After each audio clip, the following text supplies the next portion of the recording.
I got a great question on my website about group therapy and what to expect when you first go to group therapy. So this is a perfect question because a lot of people are intimidated by group therapy, and it really makes sense why. It's a scary place to go in to talk to a bunch of strangers, people that you don't know about your problems, right? So let's talk about this and what to expect and kind of how to prepare for a group therapy situation. So I actually first got my first taste of group therapy when I was facilitating my first groups in college.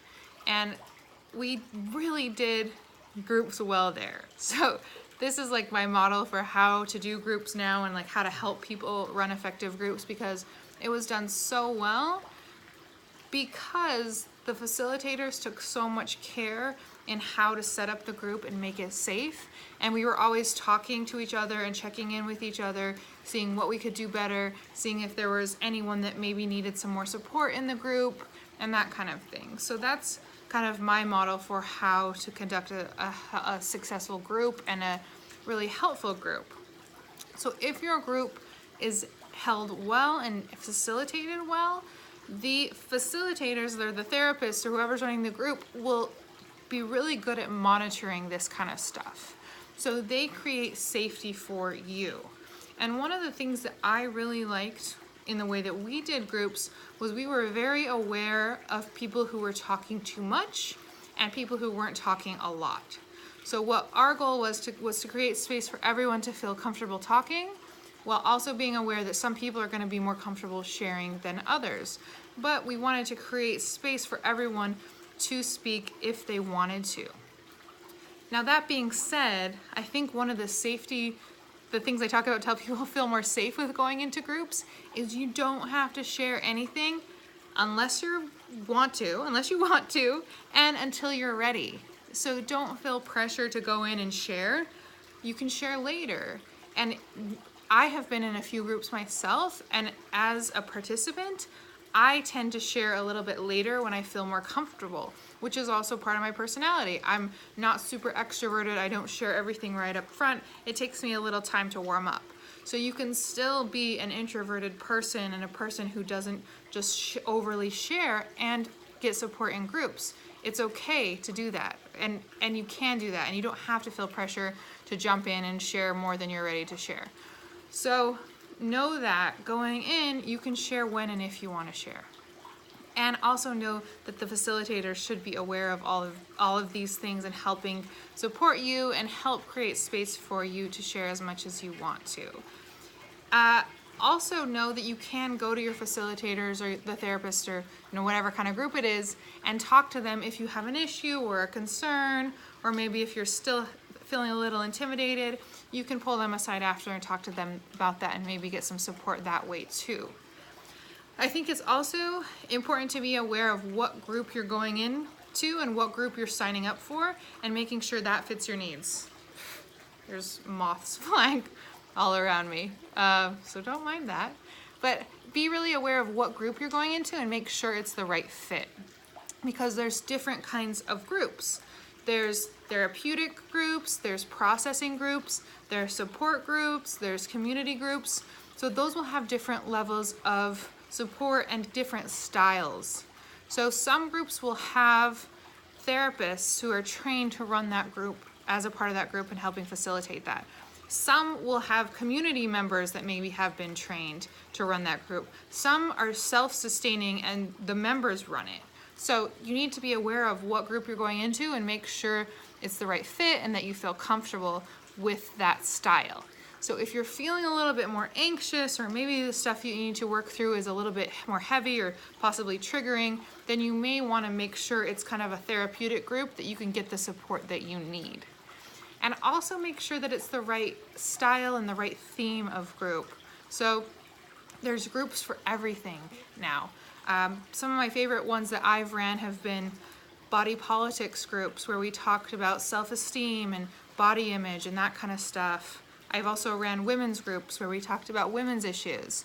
And then I've ran specific groups, so specific groups working through betrayal trauma, or working through a pornography addiction, or working on communication in a relationship, or working on just pure self-esteem and confidence. So there's specific groups for what you're working on. So try to pick one that really fits for you and works for you and feels good, right? So usually when you go into a group, the first session will kind of just be, this is what the group's about, let's kind of connect. There may be an activity where you go around the room and share either your name or something about yourself, so you may kind of be asked to talk. It's usually not that much, like it'll be a little check-in, like, hey, my name is Diana, you know, I'm from this and this place. Some groups will like, you know, have you share one thing, like what's your favorite, you know, whatever, what's your favorite food? Like just to get to know you. What's your favorite food? Where are you from? Like what's your name? Just as an initial get to know you. And if you want to share more, you can. But usually it'll be pretty structured and pretty basic in your intro group. Another common thing that happens in the first session of a group is that the group will kind of set its own rules. So that will also create safety because you can set your own rules as a group. You know, maybe one of the rules, which often is that what happens in the group stays in the group, right? So if I share something, I don't want that out and you talking about that outside of group. This should be a safe space and a sacred space, and it should be kept within the group. So that's a common kind of rule. So that can also kind of create a little bit of comfort for you to get to know the people there, to realize that everyone is just as scared as you are and just as unsure as you are and wants safety and support just as much as you do. So that happens a lot in the first group. Maybe in the first group, the facilitators will also talk a little bit more, whereas later in groups, they'll kind of turn it more over to the group to talk and to support each other. They'll usually set it up so you know how things go. So the first session should relieve a lot of this anxiety that you're feeling because you'll know, okay, there are themes every week and this is the topic we'll be discussing every week, or this is, you know, how much open time there is for us to share and talk amongst each other and support each other, that kind of thing. So the first session should relieve a lot of that stress that you're feeling. Also, if you're feeling anxious, I think it's really important to reach out to the people who are running it beforehand.